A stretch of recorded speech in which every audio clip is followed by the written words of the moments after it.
Hi, I'm Georgette. I'm Hillary. I'm Randy. And you're watching Word of Mouth. And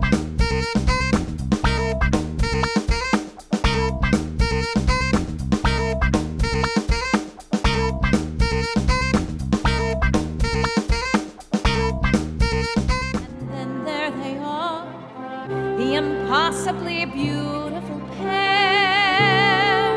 Just to look at them makes you ache, to care like they care, to feel what they feel, and believe that it's real.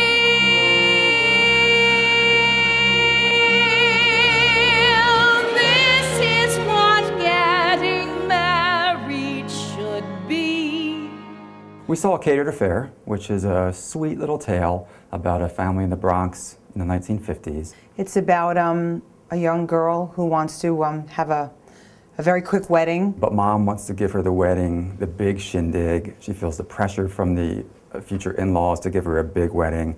But more than that, she wants to give her the wedding that she never had and give her sort of the start to life, wedded life that she never had. The father, played by Tom Wopat, wants to put more money into the cab medallion that he has so that he can be more of an owner in his cab. And she wants to give the wedding, and there's not enough money for everything to happen. And she thinks he's cheap, and he doesn't state what he really needs the money for. It's just like a bunch of little confusing things all going on behind the scenes. And it's the conflict between the two of them, and also their own yearnings and dreams of how they came to be the way they are today. I really didn't know anything. I had heard a few commercials with a few little pretty lilts from some of the songs, and I knew that Harvey Fierstein was involved with it. I had seen the movie. I just found out the other day, a customer in the salon had seen the play last week, and she said, "Did you ever see the movie?" And I said, "No, I don't think so." And then she told me who was in it. It was Ernest Borgnine, Debbie Reynolds played the daughter, and Betty Davis played the mom. And then all of a sudden I remembered it, and I remembered the premise. I really didn't know too much about the story, but I have seen Tom Wopat in Annie Get Your Gun, and I had seen Faith Prince in Guys and Dolls, and I had seen Harvey Fierstein in Hairspray. So I was very excited about seeing these three people. Harvey was Harvey. He was the confirmed bachelor uncle. Everyone knows what that means. He had the laughs of the show. He was sort of the one who was driving home the point of the show, which to me, and I think it was a simple point, was just enjoy life. It's a roller coaster ride. Enjoy the ride while you're on it. Don't miss the view. Love the ones you're with. It's kind of simple themes like that. Faith Prince, when I saw her as Adelaide, was like the typical dumb blonde that really wasn't so dumb and had been with the same man for so long. And that's kind of how I picture Faith Prince. And here she's a woman who she's had a life. She's a woman who is probably in her late 40s or early 50s in this play, which she is in real life.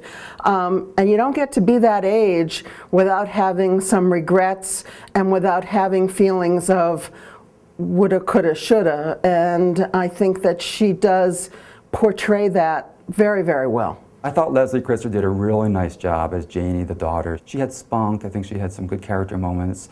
Lovely voice and had some nice numbers. And you really did get a sense that she was wrestling with what she should do with her life. She just wanted to get the wedding over with and move on with her life, but out of some kind of respect or love for her parents and recognition that her mother never really had this wedding that she wants to give to her daughter, she acquiesced and allowed her mother to do this for her. And you saw some nice moments of wrestling and emotional struggles there. Tom Wopat, oh, I love him. I've seen him on Broadway before. I saw him in Annie Get Your Gun, and he was great. But before that, I only saw him in The Dukes of Hazzard, and I never really knew that he sang. And he's really very good.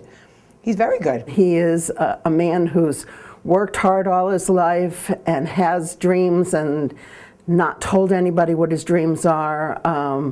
A very sad man. I thought they did a nice job. Overall, the show didn't knock me off my seat. I can't rave about it. I think it was sweet. I keep saying that.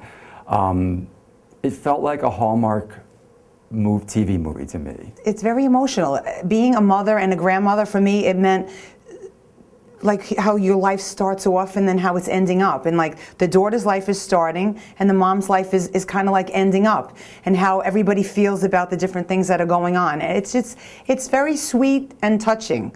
I kind of really liked it. It's a very different kind of musical. It's all, I mean, they're sort of talking, singing at the same time. It's not a musical where you're going to walk out humming the songs. It's not that kind of a musical. The music is more of a vehicle for them to express their feelings. The words were so appropriate to what was going on. They were just very touching. And some of them were a little funny. I mean, there was quite a few funny parts that I know the movie was not like that. So it was nice to have that, because you have so much of your heartstring being pulled that you get that little light piece in it, and it makes you feel a little better, so you're not like feeling so down and sad. I got the feeling that it was like from another generation. Like, this is an old-fashioned kind of show. My parents, and especially my grandmother, would love this show. I think it really works for like an older demographic or an older market. It's not going to be for the person who says, when I go to a Broadway show, I want to walk out humming the songs. It's not for that kind of playgoer. But it is for someone who wants to have the opportunity to think about what's being said to them. A Catered affair, I think, touches your heartstrings, gives you a little bit of laughter, a little bit of tears, and it gets all your emotions going at the same time, and I think it's a wonderful experience. I think it was really, really something that a lot of people would really enjoy. I liked it very much. We stumble around this complicated world, a scary place where no one has a perfect book of rules. For getting through it, so afraid we've got it wrong, and somehow sure we're in it all alone. Even while we're walking hand in